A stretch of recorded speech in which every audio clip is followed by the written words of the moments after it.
Hello, everyone. Thanks for joining us. We're here today with Reverend Angela Denker. Angela is an ELCA Lutheran pastor and veteran journalist. Her first book, Red State Christians, was the 2019 Silver Forward Indies Award winner for political and social sciences. It was also just a phenomenal book, by the way. She is a columnist for the Minnesota Star Tribune and has written for many publications, including Sports Illustrated, The Washington Post, Fortune magazine, and has appeared on CNN, BBC, Sky News, and NPR to share her research on politics and Christian nationalism in the U.S. Pastor Angela lives with her husband Ben and two sons in Minneapolis, where she is a sought-after speaker on Christian nationalism, its theological and cultural roots. She also serves Lake Nokomis Lutheran Church in Minneapolis as pastor of visitation and public theology.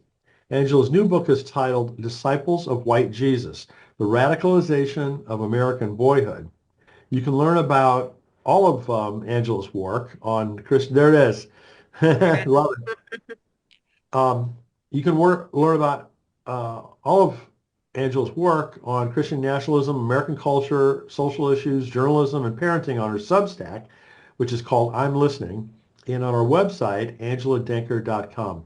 So Angela, welcome back. It's so wonderful as always to see you again, and congratulations on all of your great work.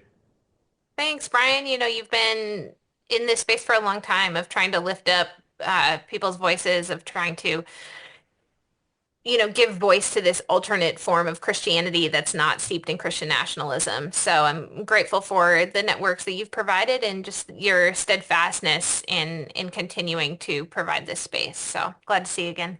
Well, thank you. I mean, thank goodness for you, and the people that are standing up and speaking truth to power and saying what needs to be said because it's uh, in such dire need these days. Yeah, I used to keep it posted on my computer desk that said, this is true of both journalists and I think pastors too, but it said, comfort the afflicted and afflict the comfortable. So Mm, that's there a you good go. mission for our time. That is so true. So, before we get into your book, is there anything else you'd like people to know about you? Oh gosh. No, I don't think so. I'm just, Disciples of White Jesus is an interesting corollary to Red State Christians. And what I've been thinking about a lot lately as we're in the midst of Trump's second term is that this, even if you look at these two titles, it really helps to sort of encapsulate and explain the transition that American Christianity and Trumpism has undergone from Trump's first term to his second term. So my first book, Red State Christians, really talked about how Trump capitalized on this sense of quote unquote patriotic Christianity that really idolized America itself, centered in a form of sort of worship of God and country, sort of a soft Christian nationalism in a sense. We've now moved into this new phase of disciples of white Jesus, and there's less of an overt idolatry of the nation and really more of an idolatry of Trump himself and of other leading individuals within this group that exemplify this hierarchical gendered masculinity. So it's the transition is really interesting to look at, and certainly COVID played into that. The assassination attempts played into that, and Trump's sort of messianic complex. But those two titles, I just think, are interesting signposts of our times. Yes, unfortunately. Yeah. So true. So let's go back to Red State Christians, for a moment. That was kind of a watershed event type of book, I felt, and I'm sure it had to impact you that way. Yeah, it another sign of the times when Broadleaf, which was then Fortress Press, first approached me about doing this book. I had wanted to write a book specifically on Orange County, Southern California Christianity. The reason that they wanted me to do Red State Christians instead was because this was right in the wake of J.D. Vance's book, Hillbilly Elegy. Mm. And there was this sort of interest in national media in covering Trumpism and Trump voters. And so the publisher at that time really sort of pitched Red State Christians to me as almost a Christian religious version of Hillbilly Mm. Elegy. Uh, Wow.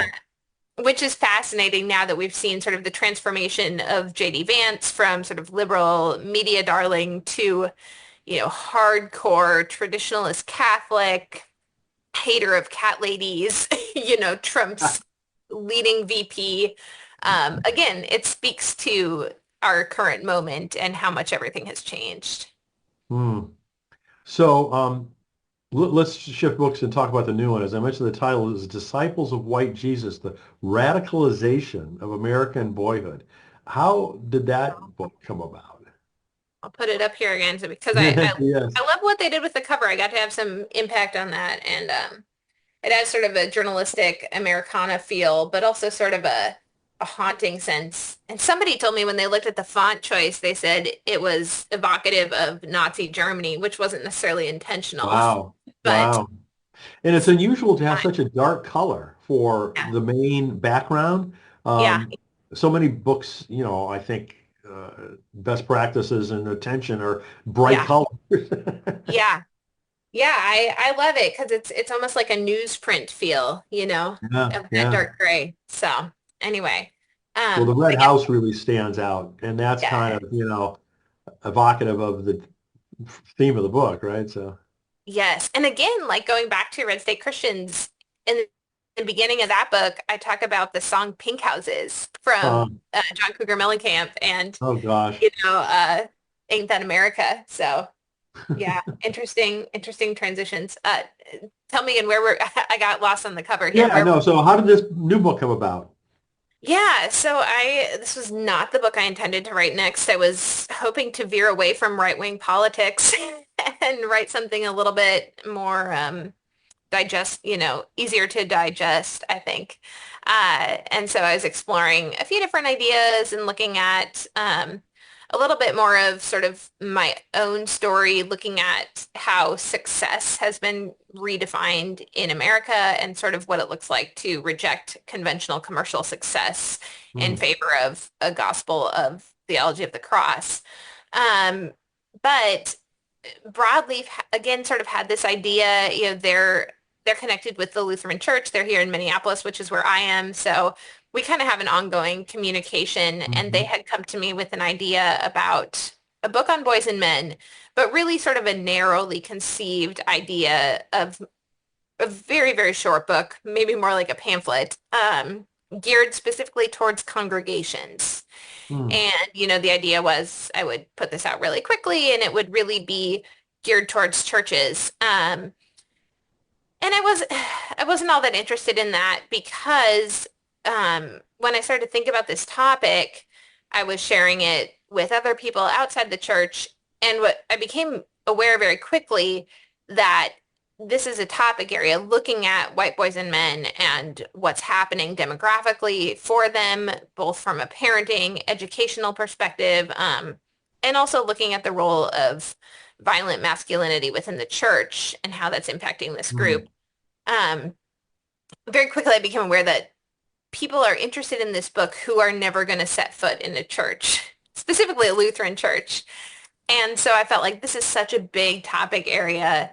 It needs to be a big, book for general readers, enough time and resources to do a lot of research. And so I kind of came back to them with an expanded idea for, this book I initially didn't think I wanted to do, and then now I'm all in for it. And really one of the moments that I became sold on doing this book too was I met Caleb Campbell, whose story makes up one of the final chapters of the book, almost as a reversal of the first story of the book. And Caleb was telling me about his own journey, that he had gone from sort of a conventional conservative Texas and Arizona Christian childhood to joining a white supremacist skinhead group to then going from that group to becoming a disciple of Mark Driscoll out at Mars Hill and getting into evangelical masculinity rhetoric, becomes an evangelical pastor. And ultimately where Caleb ended up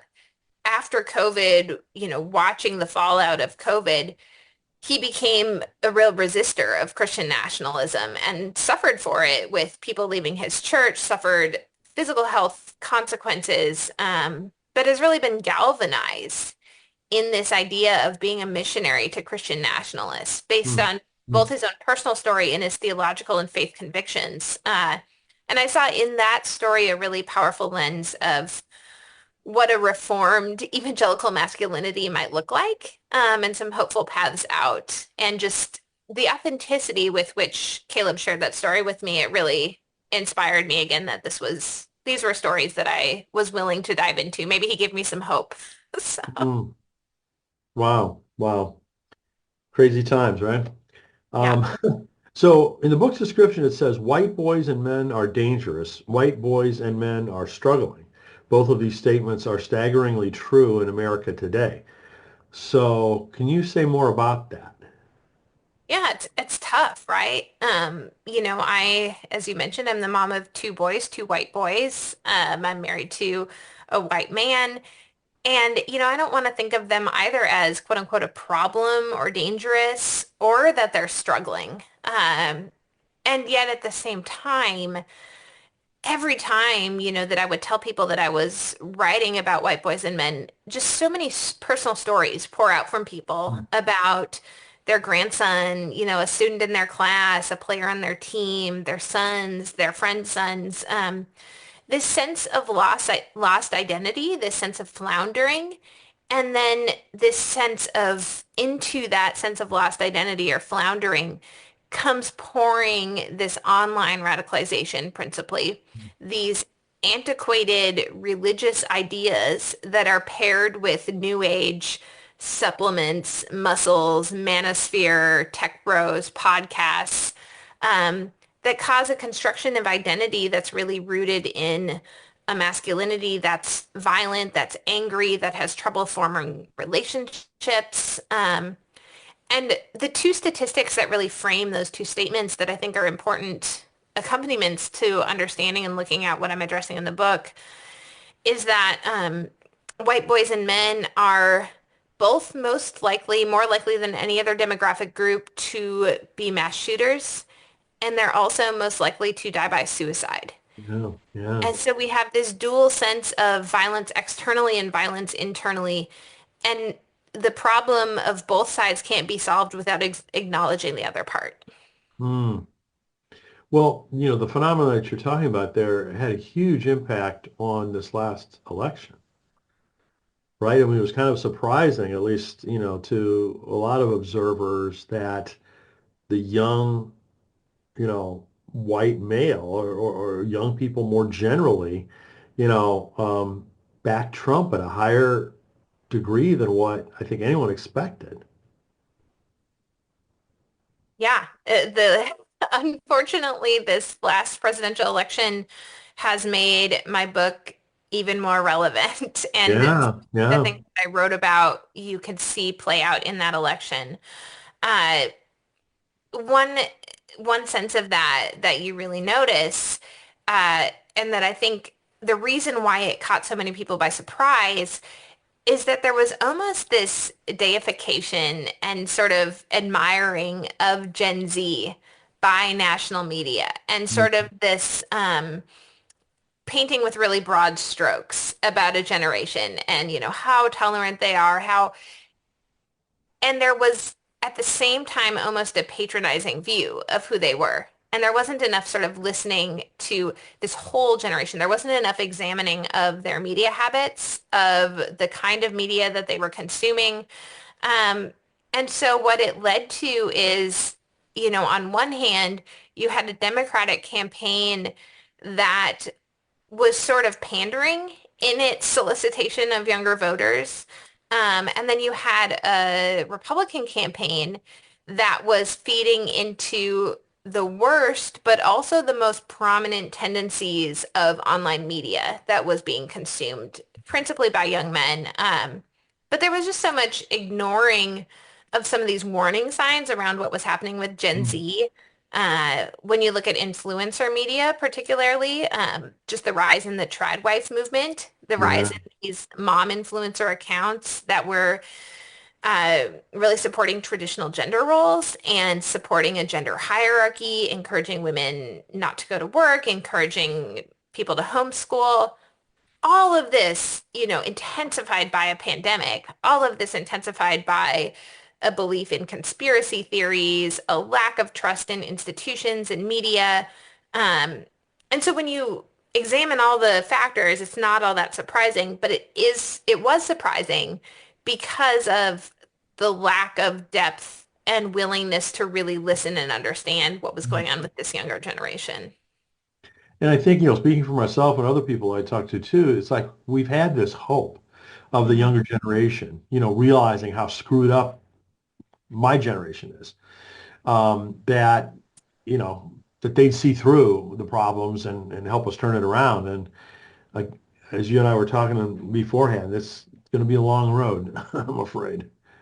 Well, and I think that there's Melissa Dickman, who leads PRI polling. She's done a recent book on Gen Mhm. Z women, and there is, reason to look towards the tolerance and liberalism of particularly Gen Z women and some of those trends. So it's not that this is an overwhelmingly conservative generation. But I do think what people need to take away from the election and from the research that I did is just how big a role that nihilism and cynicism are playing in the American populace at large right now, and certainly among younger generations. And a generation that is untrusting, a populace that is exhausted and overwhelmed and beset by rising costs for home ownership, rising costs for rent, rising grocery store costs, all of those things leading to a sense of nihilism and cynicism that feeds into authoritarianism, that Mm. leaves people looking for a leader who promises to save them and also looking for people to blame Mm. for their Mhm. situations. Yeah, yeah. So there was another comment in the book's description, the comment I too. It says it is especially focused on the role of right-wing Christianity in the increase of religious-based hatred and violence. And so, how were you able to penetrate that world in order to learn so much about it, particularly in light of your earlier book? Yeah, I think this is so much like the air that we breathe as Americans, and that's something that I've wanted to, a common thread from both books. I begin Disciples of White Jesus following the story of Dylan Roof, who was a white supremacist mass shooter, committed one of the most horrific acts of violence in recent years in killing of 9 people at Mother Emanuel, historically Black congregation and leader in the Black church. Uh, the thing about beginning with that story that was important to me is that as I investigated his own religious background, he comes from an ELCA congregation, from a mainline congregation. Mm. That's the same denomination in which I'm ordained. And so there's a there's a certain facile sort of superficial examination of racist hatred that happens a lot of times in America, and we think we can identify really quickly the spaces in which it happens and thereby absolve ourselves. Mm. Um, and so part of what's really important is just realizing that there are no certain spaces where this occurs that are unique from the rest of America. This is Mm. increasingly and especially a problem in affluent, progressive neighborhoods Mm. that young men and boys, to the chagrin of their liberal parents, are becoming increasingly radicalized into right-wing um, mm, forms of gender hierarchy. And I think too, some of that is a result of a vacuum of content in liberal progressive spaces, even in public schools sometimes, about masculinity. There's Mm. just, and I am sympathetic to this as a feminist, there's this sense of, okay, white men and boys have had their turn. We've got to talk about other stuff. But because there just hasn't been kind of any positive content, then when young boys and men go looking for, well, what does it mean to be a man? The only thing they encounter is right-wing radicalized content. Yeah, that's a really good but unfortunate point. Hmm. So, because of your work, and because you've been out there, sharing it, you have to be the target of a lot of trolling, and worse, I'm sure. How do you deal with that? Yeah, I think it's one of the reasons that, this second book launch has felt much more trepidatious. And, it's harder to feel excited or feel, proud. There's really this sense of guardedness that I have going into it. Because I'm very aware of the anger and frustration that this kind of conversation can engender. I'm very aware that like a lot of people just don't want to talk about it. A lot of people don't want to engage, like la la la. Um, so that's hard. I'm pretty numb to the kind of trolling or hate that I get online. I kind of have exited Twitter or X. It's really just become a complete cesspool at this point. Yeah, And there's not a yeah. lot of helpful information on there. I am on Blue Sky. I think that that's, vetted a little bit better as far as just a place for less radicalization, less inflammatory content. And I just really try to lean into the real present relationships, whether it's being outside, whether it's being in my congregation, doing my visitation with elderly church members. That kind of stuff is really grounding and kind of keeps the other stuff at bay. I hope you also feel support from the other people who are also in your camp, so to speak, that are speaking Yeah. out and writing important things and forming, quote unquote, the resistance or whatever we want to call it these days. I, I I hope that's the case. Yeah, there's definitely a piece of that. Some people like Kristen Dumais, who wrote Jesus and John Wayne, Beth Allison Barr, who has her own new book coming out, but writes a lot on biblical womanhood. uh, Sarah Stancorb, I think I guess particularly I'm naming women. There's men too. Brad Onishi is a great partner Yeah. in this work. But I think there's also that caution that, a lot of folks who have big platforms in a progressive Christian space have had their own issues with narcissism or have had their own issues with misconduct. And so there really is sometimes there can be a sense of guardedness for me when I just look at, well, who really wants to be supportive and who is sort of out, you know, in a more competitive type spirit. Hmm. Hmm. Um, so, I think you know this about me. I was initially an engineer and then a business person. So my Wonder, inclination is always to look for the what do we do about it right? kind of, solution to the problem, so to speak. But in your Right. conclusion in the book, you say, if you have read this book hoping to be handed a simple prescription, you are going to end up disappointed. Now, I understand that this is not simple by any stretch of the imagination, but can you say more about that, I'll say, conclusion? Yeah. No, I love your story. My husband is an engineer and, we say that he's always asking how and I'm always asking why. And so we make a good team. Um, but I think my caution there is not that I don't want to look for solutions because I think they are there within the book, but my caution is more of this sense of it seems like a progressive prescription to societal problems has often been based from a national level and sort of in the sense that, well, we can address it from a legislative proposal.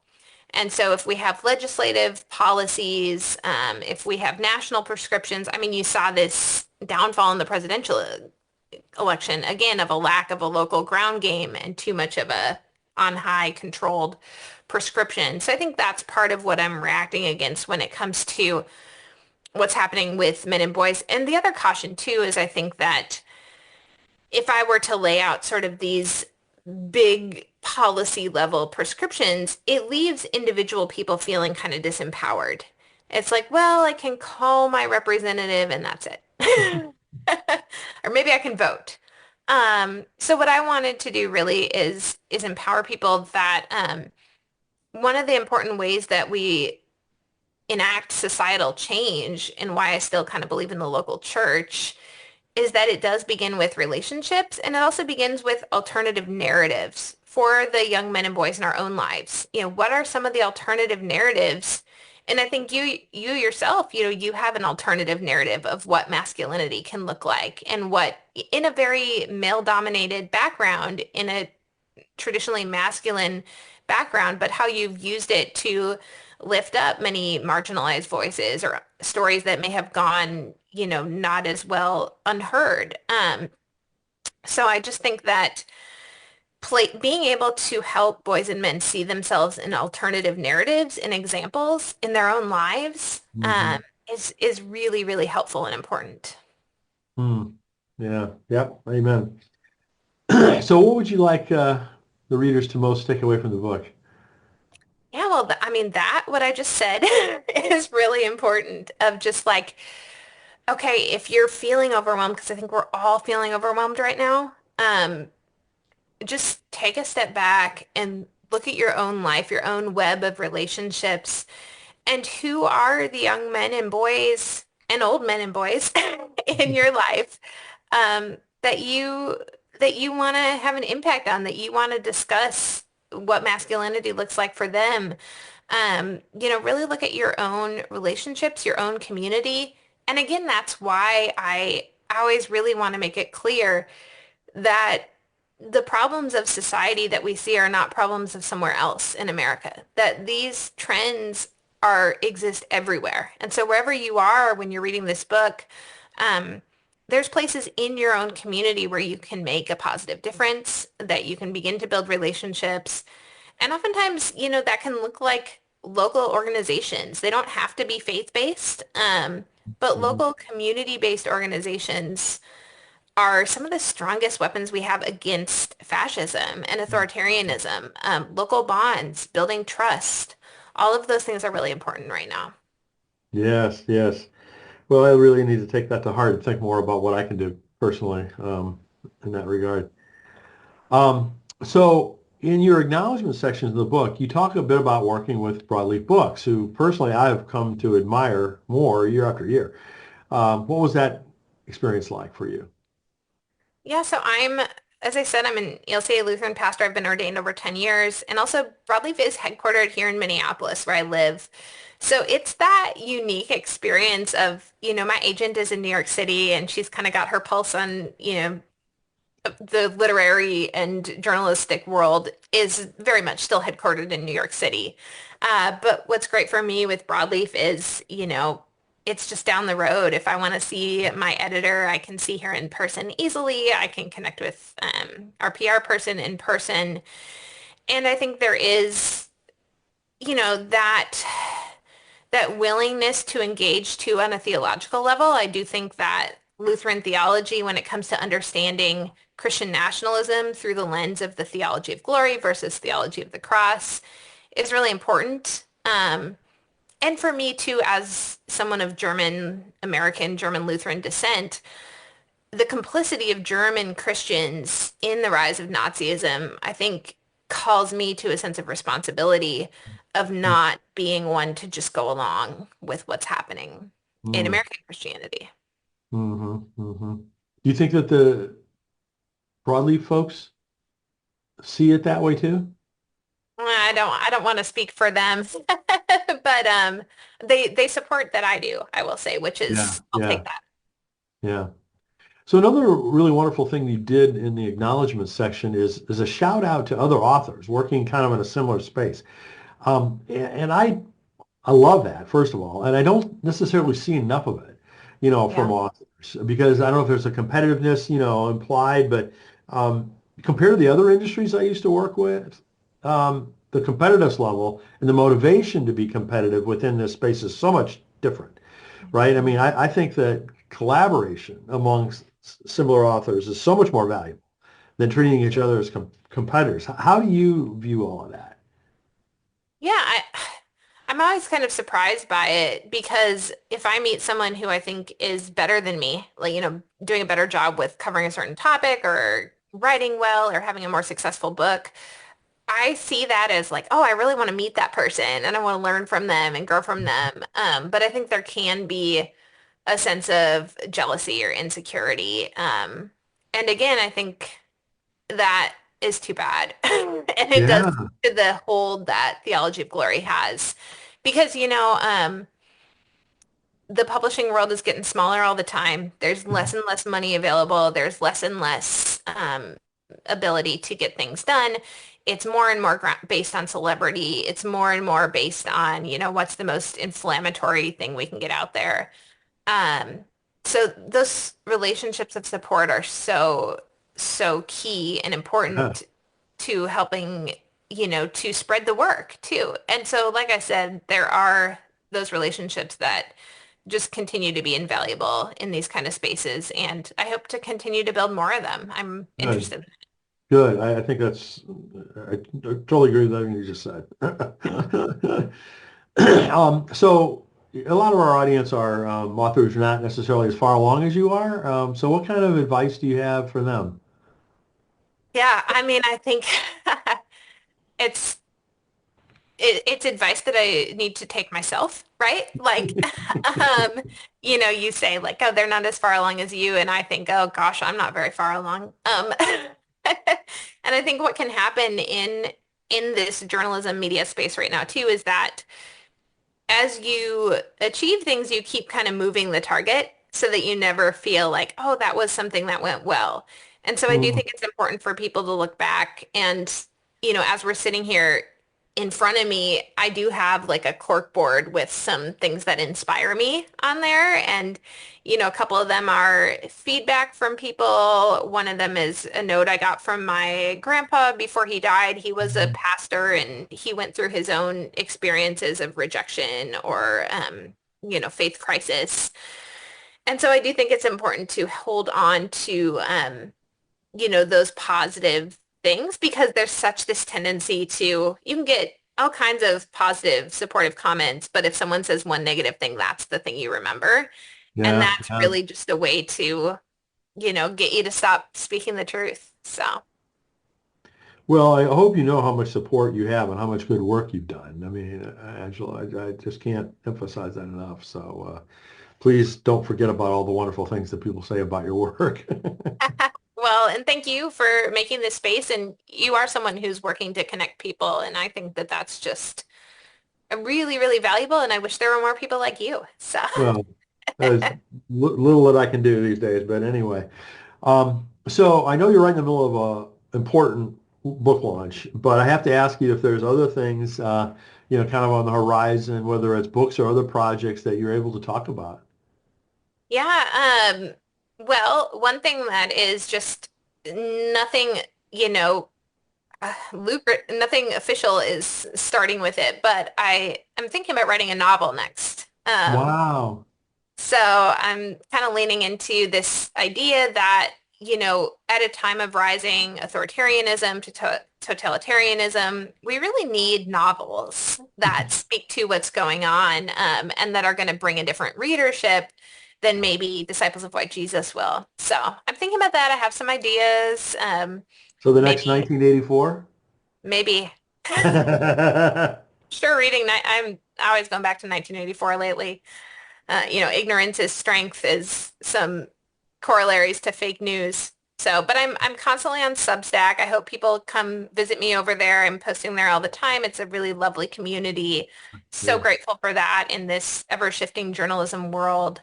Um, and then I write columns occasionally, a couple times a month for our Minneapolis paper, the Star Tribune. So, grateful to have that space as well. Good, good.